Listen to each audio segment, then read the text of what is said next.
Matthieu. Chapitre 22. Jésus, prenant la parole, leur parla de nouveau en parabole, et il dit: Le royaume des cieux est semblable à un roi, qui fit des noces pour son fils. Il envoya ses serviteurs appeler ceux qui étaient invités aux noces, mais ils ne voulurent pas venir. Il envoya encore d'autres serviteurs, en disant: Dites aux conviés, voici, j'ai préparé mon festin, mes bœufs et mes bêtes grasses sont tués, tout est prêt, venez aux noces.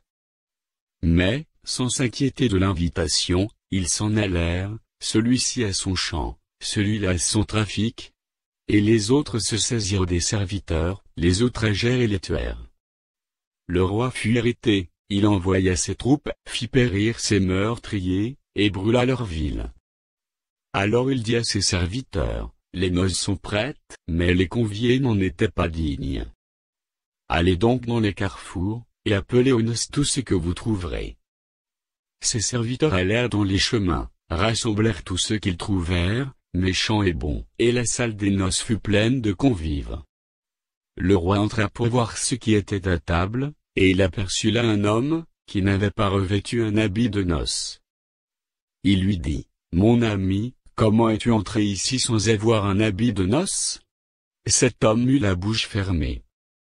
Alors le roi dit aux serviteurs: Liez-lui les pieds et les mains, et jetez-le dans les ténèbres du dehors, où il y aura des pleurs et des grincements de dents. Car il y a beaucoup d'appelés mais peu d'élus.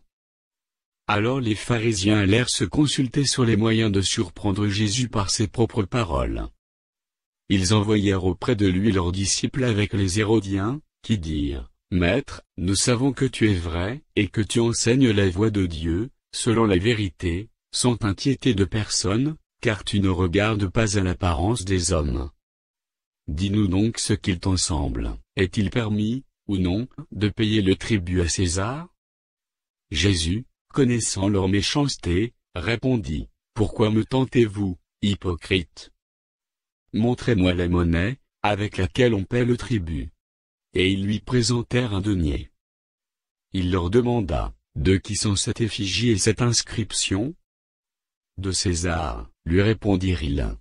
Alors il leur dit: Rendez donc à César ce qui est à César, et à Dieu ce qui est à Dieu.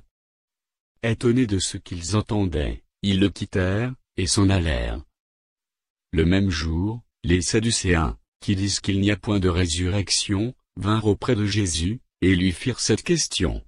Maître, Moïse a dit: Si quelqu'un meurt sans enfant, son frère épousera sa veuve, et suscitera une postérité à son frère. Or, il y avait parmi nous 7 frères. Le premier se maria, et mourut, et, comme il n'avait pas d'enfant, il laissa sa femme à son frère. Il en fut de même du second, puis du troisième, jusqu'au 7e. Après eux tous, la femme mourut aussi. À la résurrection, duquel des 7 sera-t-elle donc la femme? Car tous l'ont eue.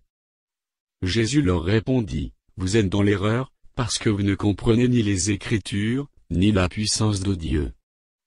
Car, à la résurrection, les hommes ne prendront point de femme, ni les femmes de mari, mais ils seront comme les anges de Dieu dans le ciel. Pour ce qui est de la résurrection des morts, n'avez-vous pas lu ce que Dieu vous a dit? Je suis le Dieu d'Abraham, le Dieu d'Isaac, et le Dieu de Jacob? Dieu n'est pas Dieu des morts, mais des vivants. La foule, qui écoutait, fut frappée de l'enseignement de Jésus. Les pharisiens, ayant appris qu'il avait réduit au silence les Sadducéens, se rassemblèrent, et l'un d'eux, docteur de la loi, lui fit cette question, pour l'éprouver. Maître, quel est le plus grand commandement de la loi? Jésus lui répondit: Tu aimeras le Seigneur, ton Dieu, de tout ton cœur, de toute ton âme, et de toute ta pensée. C'est le premier et le plus grand commandement. Et voici le second, qui lui est semblable: Tu aimeras ton prochain comme toi-même. De ces 2 commandements, dépendent toute la loi et les prophètes. Comme les pharisiens étaient assemblés, Jésus les interrogea, en disant: Que pensez-vous du Christ? De qui est-il fils? Ils lui répondirent: De David. Et Jésus leur dit: Comment donc David, animé par l'Esprit, l'appelle-t-il Seigneur, lorsqu'il dit: Le Seigneur a dit à mon Seigneur, assieds-toi à ma droite, jusqu'à ce que je fasse de tes ennemis ton marchepied? Si donc David l'appelle Seigneur, comment est-il son fils? Nul ne put lui répondre un mot.